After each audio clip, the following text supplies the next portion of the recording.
Hey everybody, welcome to this week's podcast. I'm recording these a bit earlier than normal just because of scheduling stuff, so there might be a few posts that come in after I'm done recording, so I'll just get to those next week. But cheers, and let's see what we got this week. First up, developer Under 4 MHz has started porting Wolfenstein 3D to the Sega Master System. And while, yes, of course, you could play Wolf 3D on a bunch of other platforms, I really love projects like this because you get a window into what could be done on these older platforms, and you really get to push them to their limits. Plus, it's just neat playing Wolfenstein 3D on the Sega Master System. So, if you want more info on that, the developer is posting on SMS Power, and Kevin did a really awesome summary video that kind of shows you where the project's at right now and what to expect from it. There is a public demo available, and of course, this is still midway through production, but it is very, very cool to think that we could have got Wolfenstein 3D on a Sega Master System cart back in the day. This next one is kind of niche, however, I think any CRT enthusiast would want to hear about it, especially if you own a Loewe CRT. So, I actually owned a couple of Loewe CRTs back in the early 2000s. I just was in the right place at the right time and got very expensive TVs for very little amounts of money. And they did have some of the shortcomings of other HD CRTs, like they were always scaling to a certain resolution, there were certain input issues. However, I was always able to at least access 480p. Unfortunately, some of those Loewe sets didn't have VGA input cards, and even the ones that were officially available were only able to be purchased through installers, which, if anybody remembers back then, that was insanely priced. These were basically for very rich people who had, at least in the US, who had a lot of money to spend. So a Loewe TV was like $5,000, and I'm sure if you didn't have the VGA card, you'd probably have to spend at least a couple $100 plus lug it to an authorized reseller, distributor, whatever, to get it installed.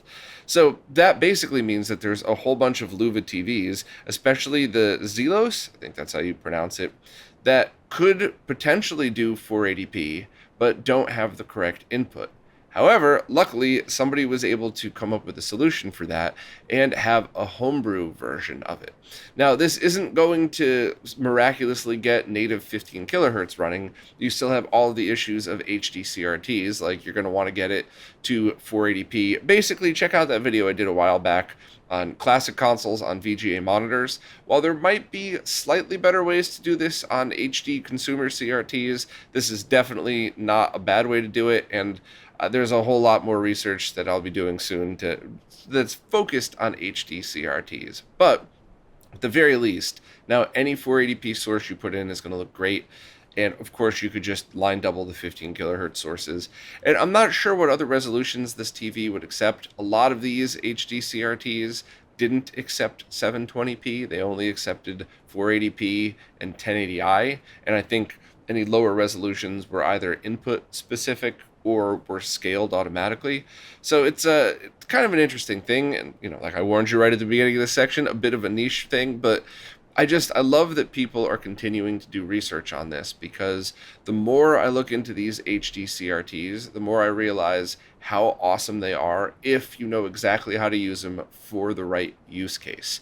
I kind of wrote them off for a little while and said, oh, they were only good for these three things, but the more I learn and the more people in the community are really coming together, shout out to Shank for teaching me a couple of tricks with these, the more I realize they're very cool. So while I wouldn't say everybody rush out and try to get one, if you already have one or if you could stumble across one easily, especially for free, grab it, because I think there's a lot more to come with these HD CRTs.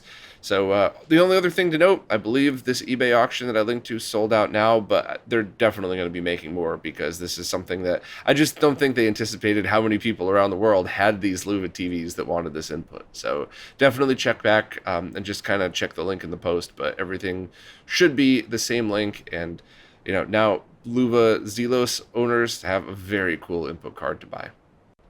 This week's podcast is once again sponsored by JLCPCB, and this week and next week I want to just run through in real time how to make a PCB and how to make a PCB assembly order.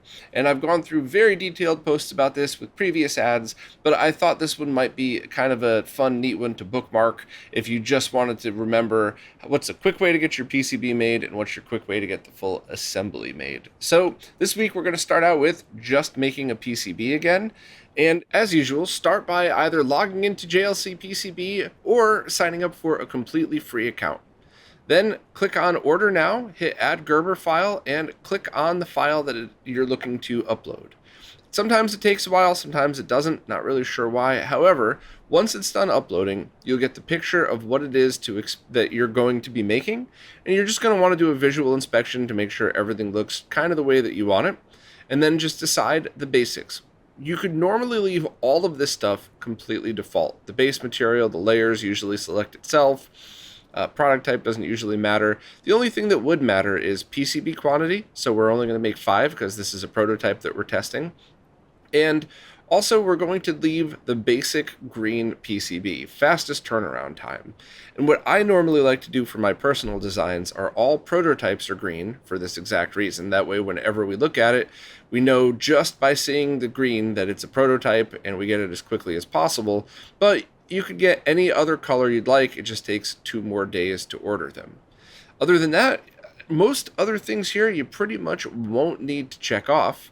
PCB assembly and stencils are things that we've already gone over, which we'll go through deeper next week, and that's really it. Honestly, you just load up your Gerber files, select your quantity, your color, and everything else should pretty much just be automatic. Then hit Save to Cart, and then go in Checkout. Usually I just hit View Cart, go to Secure Checkout here, then select your shipping address, and then select your shipping method.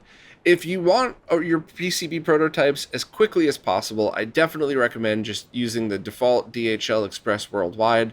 I usually get these really quickly when I would choose this shipping method.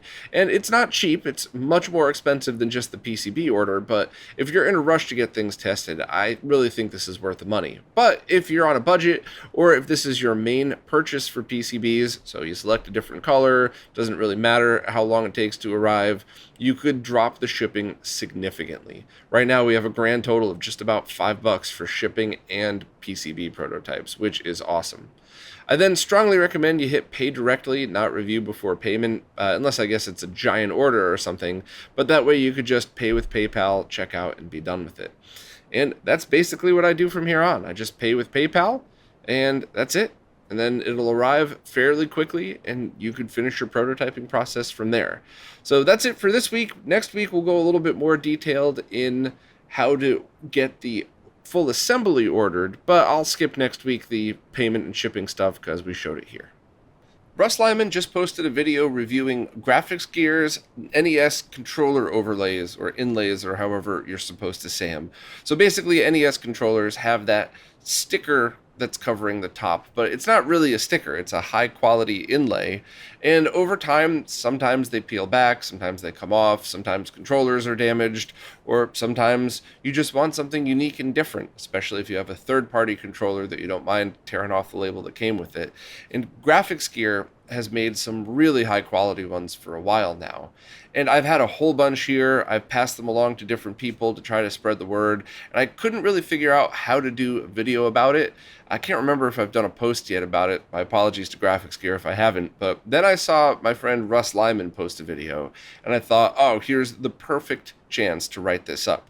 Because Russ paints and mods the plastics on consoles, and he does a really beautiful job. And in fact, I've had a Russ box here for a couple of months now of all yellowed and older and scratched consoles, because I want Russ to use those to restore and paint. And you know, Russ is creative. I bet you he could do something like, if there's a cut in the plastic, he could probably paint something like that to make it look like whatever it was that he was painting. I'm not the artist he is, so I'll just shut my mouth and let him decide. But I just figured somebody that does so much of this restoration work and so much enhancement to older consoles would be a great opinion to hear. And Russ seemed to like him a lot as well. So perfect. If you want to check out what the GrafxGear stickers are like, check out Russ's video if you'd like to purchase them. The link is also right here. And I also made sure that I sent a bunch of these over to Rourke because I think, as much as I absolutely love his transparent shells, I'd be willing to bet a combination of both in certain cases would be really, really awesome. So I'll leave all that up to you, but all the info you need on all this stuff is right in post.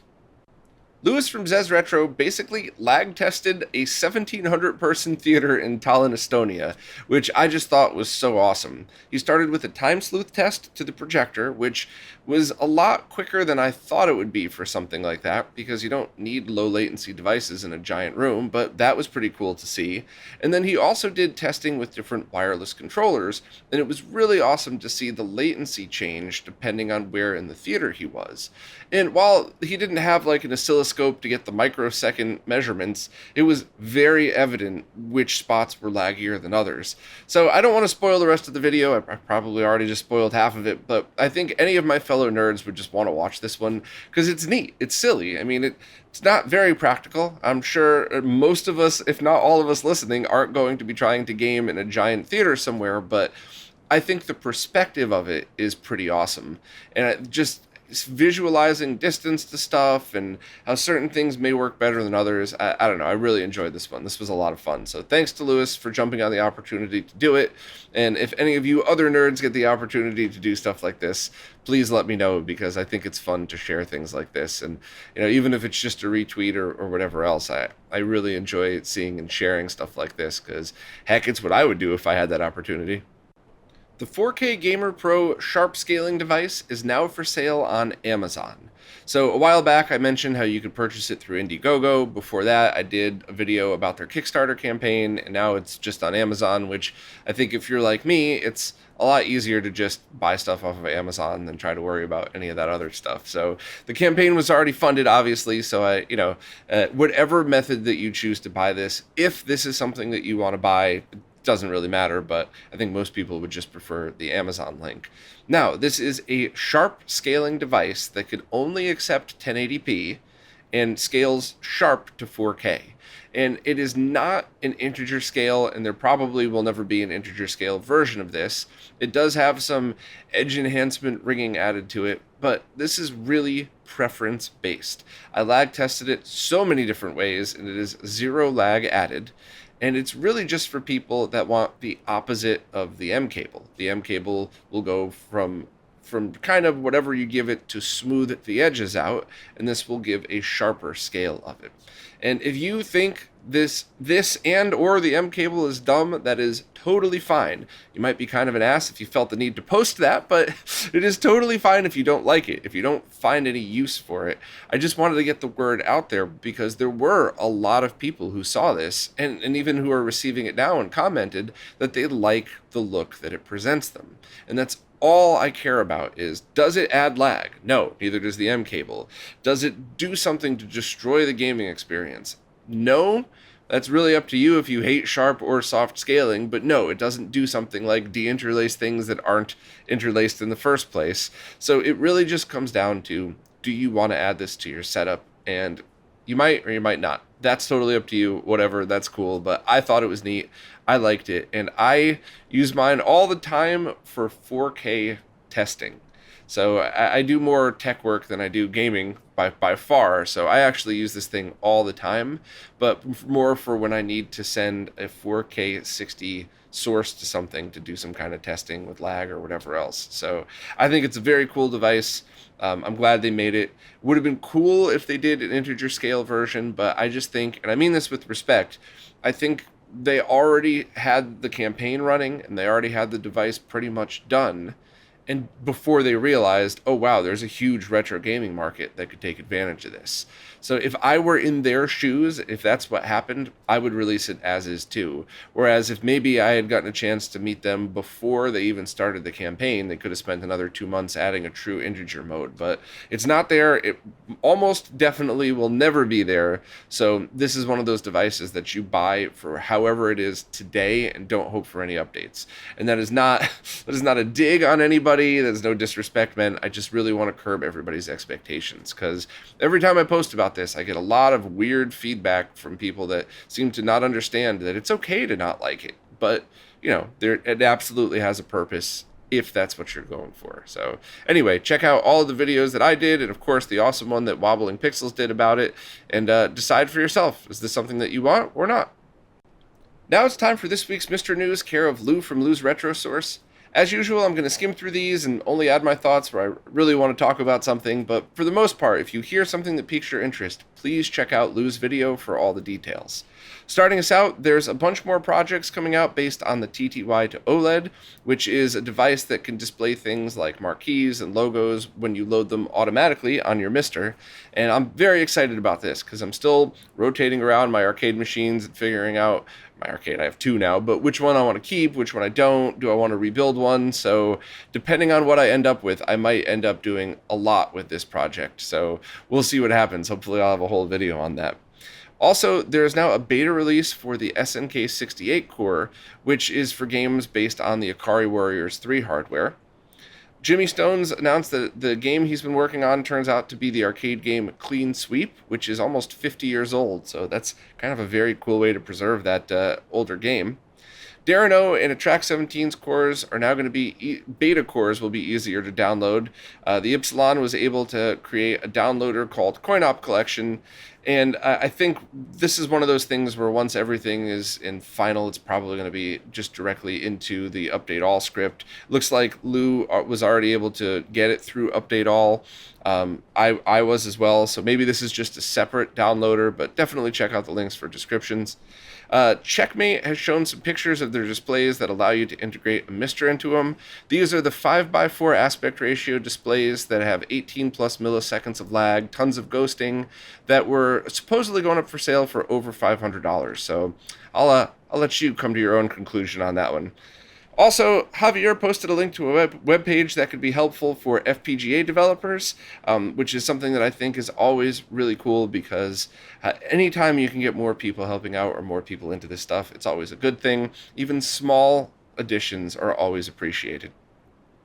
Ralph on Twitter has announced a lower cost version of the JAMA Himitsu board. This one's called the Saru version, and a beta PCB is out there already. So this is another JAMA Mister adapter board. There's been a bunch floating around that are all very cool. I mean this with all of the love and respect in the world. All of these projects look great, but before I start to review any of them and really dig into it, they have to be available for purchase, and have gone through some testing, because when you go into arcade machines, you could be in a home laid-back scenario, but you could also be in more of a competitive environment. So I want to make sure things are as strictly tested as they have been with things like the Mr. Cade. Not playing favorites here, but we beat the heck out of Pork's design, and it seems to be holding up. So hopefully all the rest of these awesome looking and awesome sounding designs will perform just as well.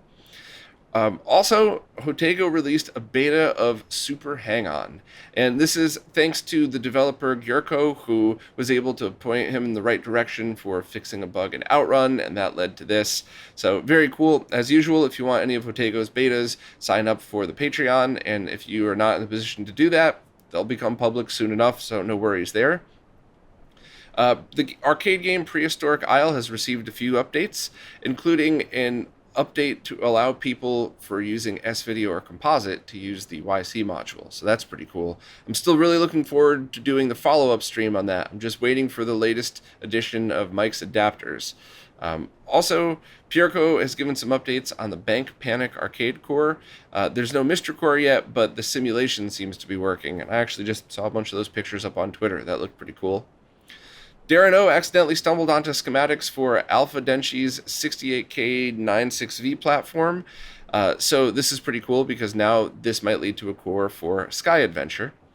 Texture filtering is being implemented into the PlayStation core via true bilinear filtering. So this is something that's not yet done, but these are the things that get me even more excited about Mister than I already am, because now you're in a situation where Robert has spent months getting this as accurate to the original as possible, and on top of that is adding features that will never be available on the original PlayStation.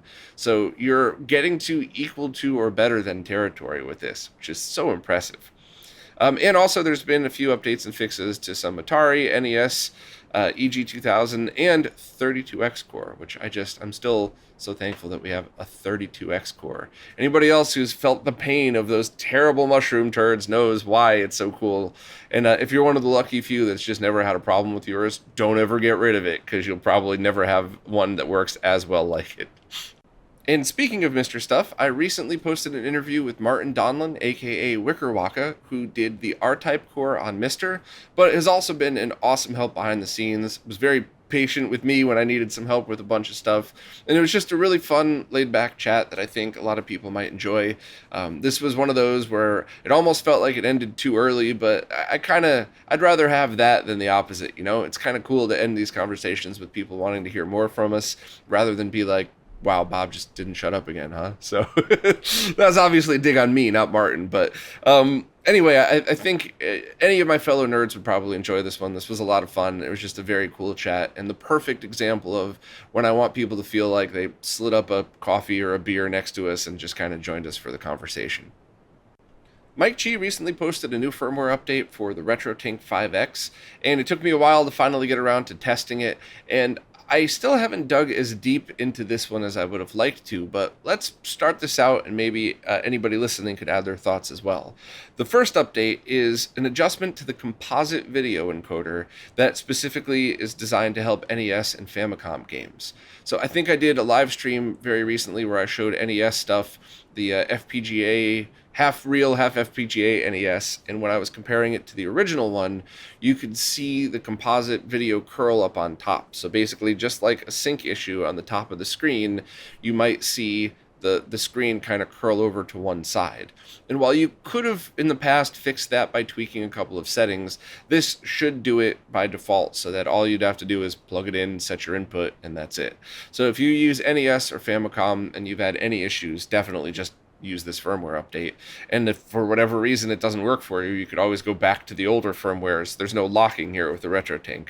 And the other addition to this is a flag that's sent to your display that tells it to enable VRR, variable refresh rate FreeSync. And this one's kind of interesting because just sending that flag alone seems to solve some compatibility issues, but I'm kind of curious how it works past that, which is where I'm kind of stuck at testing at the moment. So let me go over that real quick. The first thing that it does is just tell your display, hey, we're not sending an exact 60 hertz signal or 5994, you know, this might be different than that. So just by sending that signal alone, that seems on displays that accept VRR. I probably should have started with that. Not every single flat panel, but the ones that specifically say G-Sync, FreeSync, VRR, whatever.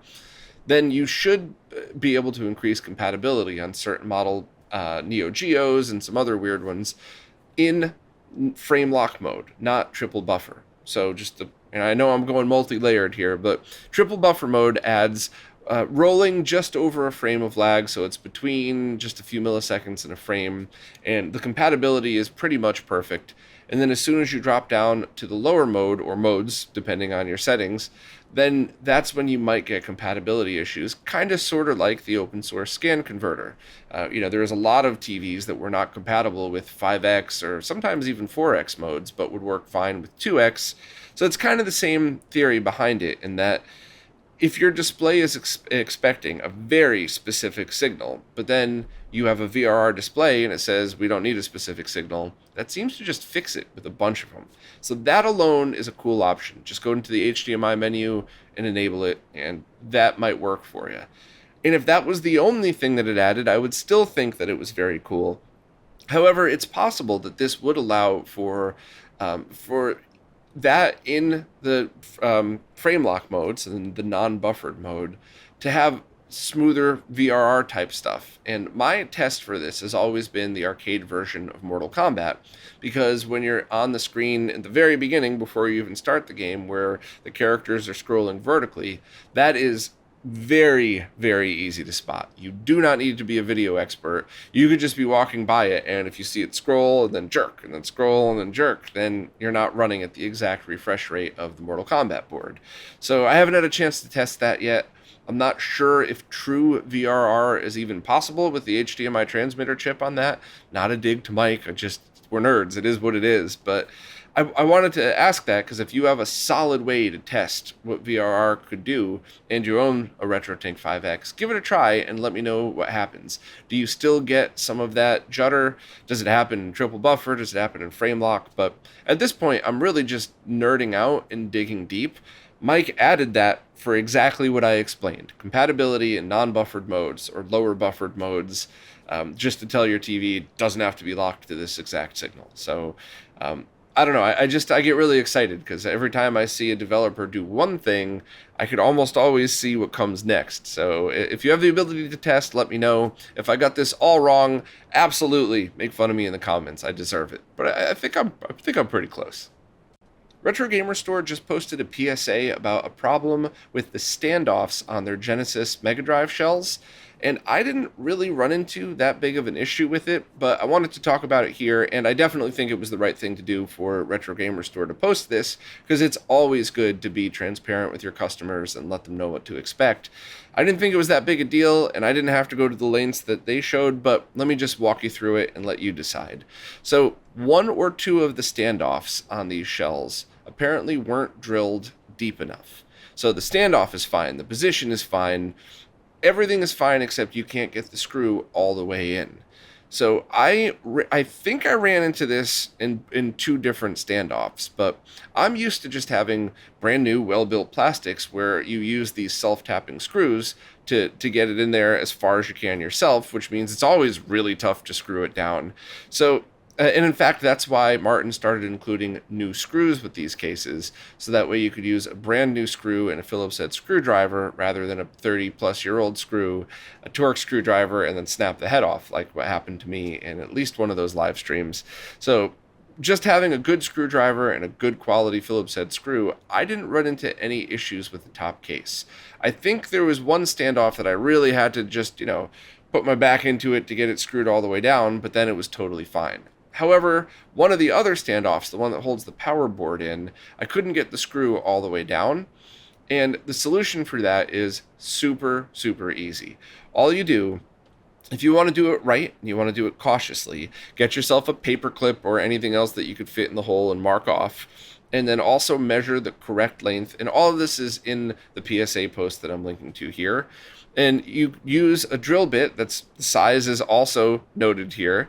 And you don't even need to put it in a drill. You could just use it by hand, and you could kind of just spin it. If you have soft hands, go ahead, use a drill, or a hand drill would probably be better so that you can control the exact pressure.